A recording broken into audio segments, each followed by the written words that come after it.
Good morning everyone! For today's video guys, ipakita ko sa inyo ang gagawin ko dito sa kusina. Magluluto ako ng saging na hinog. Lagaan ko ito guys. Dalawang recipe yung gagawin ko sa saging. Ito ang lulutuin ko. Lagain lang ito guys. So, nilagay ko na sa kaldero at nilagyan ko na ito ng tubig. At ngayon, dadalhin ko na doon. Ano ko na sa apoy. Yan guys, ang nilagaan kong saging. O ito, tingnan nyo guys. Itong saging ko guys, ano ko sa inyo, galing lang sa garden ko. Iba, tingnan mo mga malaki na mga saging. Nakalibre na ako. Lutuin ko ito kasi dadalhin ko ito kasi mga ligo kami sa dagat. Yun ano ko, baon. Ito guys, naluluto na. Nilagay ko na ito sa Tupperware. Ito guys. Tingnan mo. Diba? Masarap ito saging na may salted fish, na may limonsito at saka sili. Yan ang gusto ko. Yan ang favorito ko. Kaya ako magtanim ng saging. Ito guys, Marami ako niluluto kasi dandun ang mga ano ko. Pinsan at saka kapatid ko. Yun ang aming kakainin. At isa pa guys, mayroon pa ako isang lulutuin. At ito na muna ang inuuna ko nilagang saging. Yan Marami. Lagay ko ito sa Tupperware at saka dalawa siguro itong Tupperware lalagyan ko. Ito guys, Yan, di ba? Masarap pag laki na saging. At ngayon guys, ipakita ko naman sa inyo ang pangalawang lulutuin ko na recipe na galing lang sa saging din. Banana turon na with jackfruit. May sa gitna ng jackfruit.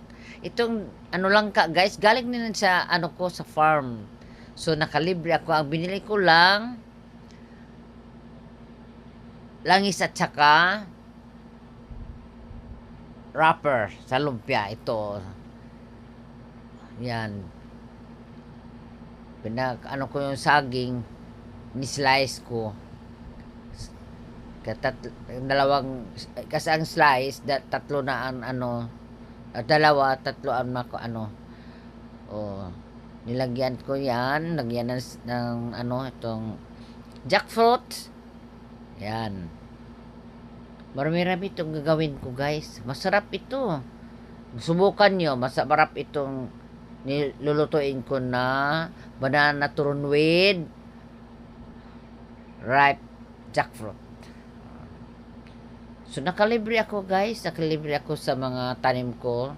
Kaya magtanim ako para marami akong maani at malibre naman ako sa mga pagkain. Katulad nito is pang-snack, 'di ba? Tingnan mo guys. Siguro mga 14 piraso ito magagawa ko. Yan lang guys, pag marunong kayo makalibre kayo sa snack. Yan lang guys, nagpaano na ako ng oil, langis.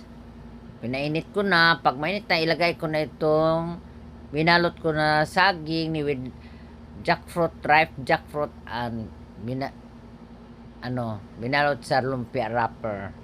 Yan ang first batch ko na lulutuin. Yung apoy guys, lang, mahina lang para hindi madali matutong. Huwag niyong kalimutan, ganyan magluto. Tingnan nyo ang ginagawa ko guys. At saka gagayan naman ninyo ako. Ayan nilagyan ko na yan.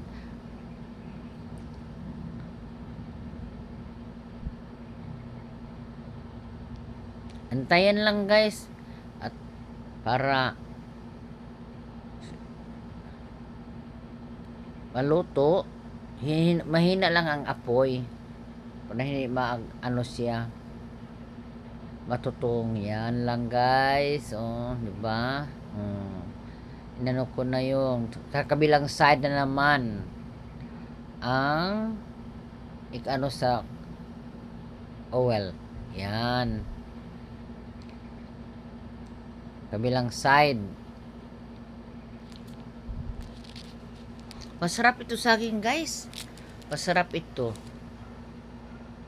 Mabango kasi mayroon lang kasilalim sa gitna ng saging bago balutin ng lumpia wrapper.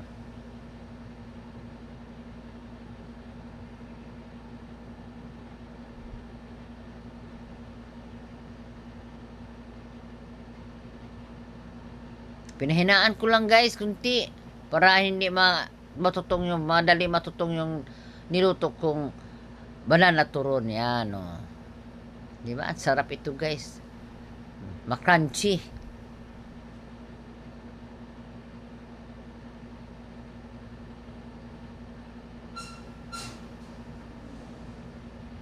Sarap to.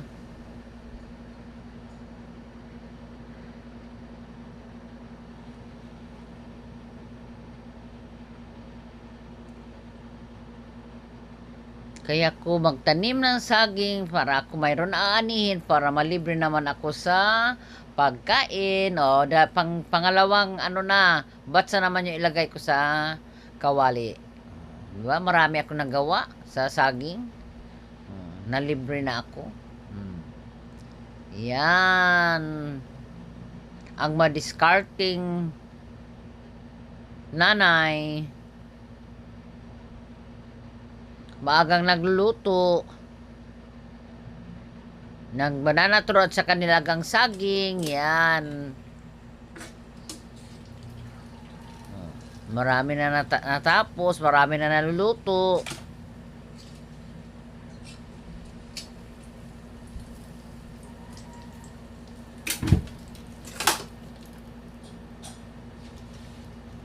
Ito na, guys. So, tapos na. O, tingnan nyo, marami na ano ko. Mayroon pa sa ibang ano. Marami ang lalagyan, naluto. Ayan, babaonin ko na yun ngayon sa amin. Pangaligo sa dagat. Guys, oh. Diba? Ang sarap yan, oh. Makrunchy-crunchy. Kaya ganyan lang, guys. Oh, yan. Sarap.